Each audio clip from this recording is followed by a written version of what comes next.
और क्या आपको लगता है कि अब मुस्लिम पर्सनल लॉ बोर्ड भारत की कूटनीति या विदेश नीति ये सब कुछ भी तय करने की हैसियत में है? देखिए मौलाना मोहतरम, all India Muslim personal board अपने मकसद से भटक गया है। उसका मकसद है शरई मजहबी मामलात को तय करना, मसाइल को हल करना। जहां पर कोर्ट कचहरियों में मामलात चल रहे हैं, तलाक, निकाह, शादी, ब्याह के, इन तमाम मामलात के हल के लिए मुस्लिम पर्सनल लॉ बोर्ड बना था जी। और इसी के साथ साथ में शरई रहनुमाई के लिए बना था और इसी के साथ में समाज के अंदर जो बुराइयां आ गई हैं उन बुराइयों के खात्मे के लिए जद्दोजहद करना, इस्लाह माशरा की तहरीक चलाना, मुसलमानों में शरई बेदारी लाना, इस मकसद के लिए बना था। मगर मुस्लिम पर्सनल लॉ बोर्ड भटक गया है अपने मकसद से और सियासत करने लगा। चाहे विधानसभा के इलेक्शन हो या फिर लोकसभा के इलेक्शन हो, भारत में कहीं भी किसी स्टेट में अगर इलेक्शन होता है तो मुस्लिम पर्सनल लॉ बोर्ड तुरंत कूद जाता है और हंगामा अच्छा, मुझे बात बताइए बरेलवी जी, मुझे एक बात बताइए बरेलवी जी, इनसे मामले तो नहीं सुलझ रहे हैं तलाक के, इनसे मामले नहीं सुलझ रहे हैं आपसी बैर के, यानी शादी ब्याह के मामले ये सुलझा नहीं पा रहे हैं। और अगर वो सुलझा ले तो फिर इनकी आवश्यकता क्या पड़े? वो इनसे सुलझ नहीं रहे और ये भारत से ये कह रहे हैं कि आपके कदम संतुलित नहीं है। इनको घर बैठे पता चल रहा है, ये इंफॉर्मेशन मिल रही है कि भारत के कदम संतुलित हैं कि नहीं है।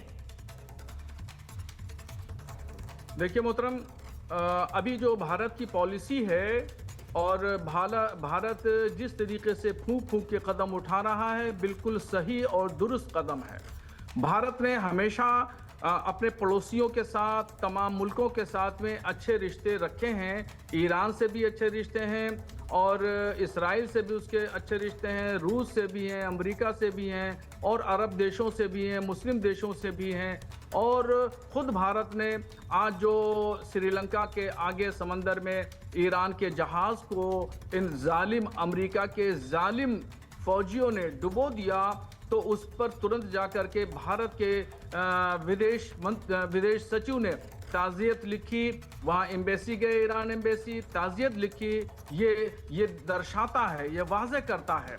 और इसके साथ साथ में दूसरी बात, जब मौलाना आयतुल्ला अली खामनाई की शहादत हुई तो उस पर भी जयशंकर जी ने ईरान के विदेश मंत्री अब्बास इराक़ची से बात की। ये भी दर्शाता है, वाज़े करता है कि भारत की हमदर्दियां नहीं। फिर कहां तकलीफ है? मैं ये समझना चाहता हूं शहाबुद्दीन रज़वी जी, आपको रोज़ा इफ्तार करना है और मैं एक आखिरी सवाल आपसे लेता हूं, इसके बाद आप आए हमारे साथ तो आपका स्वागत है।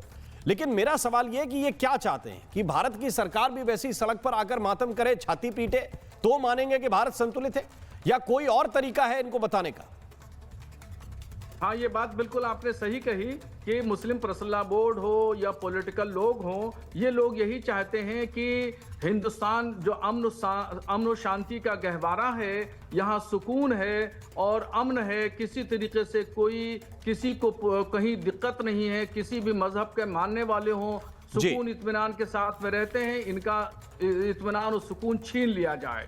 जिस तरीके से खाड़ी देशों में, दूसरे देशों में गदर है, अमन शांति दरहम बरहम है, ऐसे ही जो है भारत में हो जाए। मगर भारत की आवाम, यहाँ के हिंदू मुस्लिम, यहाँ की हुकूमत, सभी लोग जो है अमन पसंद हैं। सभी लोग समझते हैं तमाम बारीकियों को और ख़ास तौर पर वज़ीर आज़म नरेंद्र मोदी जी जिस तरीके से संतुलित और सजे हुए कदमों के साथ चल रहे हैं, यही इस वक्त की जरूरत है। अभी समस्या यह है कि अगर आप ऐसे लगातार बोलते रहे तो फिर ये आपकी कौम से बाहर कर देंगे, है ना? ये कहेंगे कि भाई आप मौलाना भी नहीं है आपको मुसलमान होने का भी सर्टिफिकेट देना पड़ेगा किसी से लेके। आप रोजा इफ्तार कर सकते हैं, मेरे साथ आप वापस जुड़े, मुझे खुशी होगी। मौलाना शहाबुद्दीन रज़वी, अभी वक्त है। जी अभी वक्त है। नहीं, मौलाना साहब ने कहा था कि मुझको 6:10 पे जो है छोड़ देना, उनकी कुछ जरूरतें होती हैं। मैं आपके पास वापस लौटूंगा, लेकिन एक मिनट जी एक मिनट।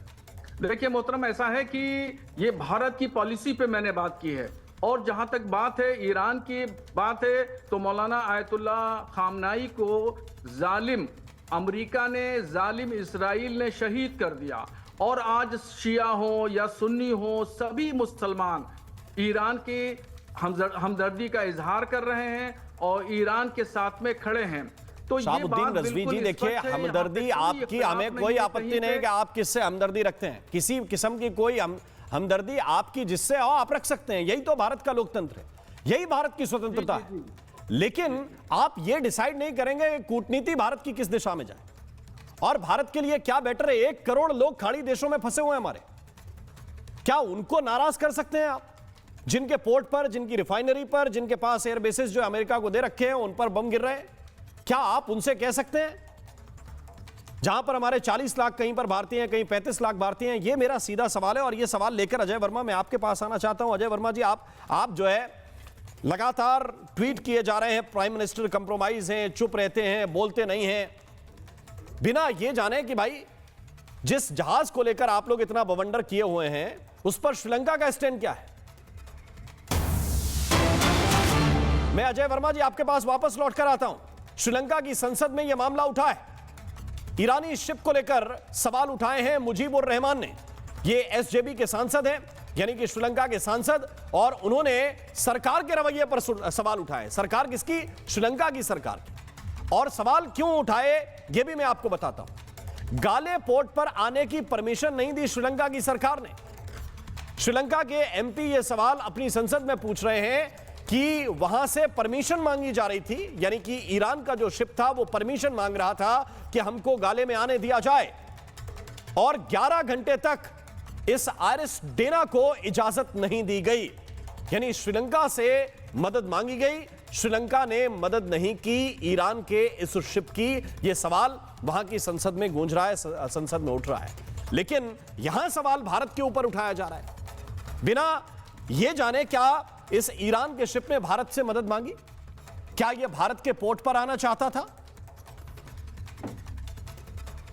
लेकिन आपको, मुझे लगता है कि ईरान के लोगों ने सारी इंफॉर्मेशन अजय वर्मा कांग्रेस पार्टी को एक्सक्लूसिवली मुहैया कराई है। कुछ आपके पास एक्सक्लूसिव हो तो मुझे बताइए। देखिए राम जी, सबसे पहले तो मेरा नमस्कार।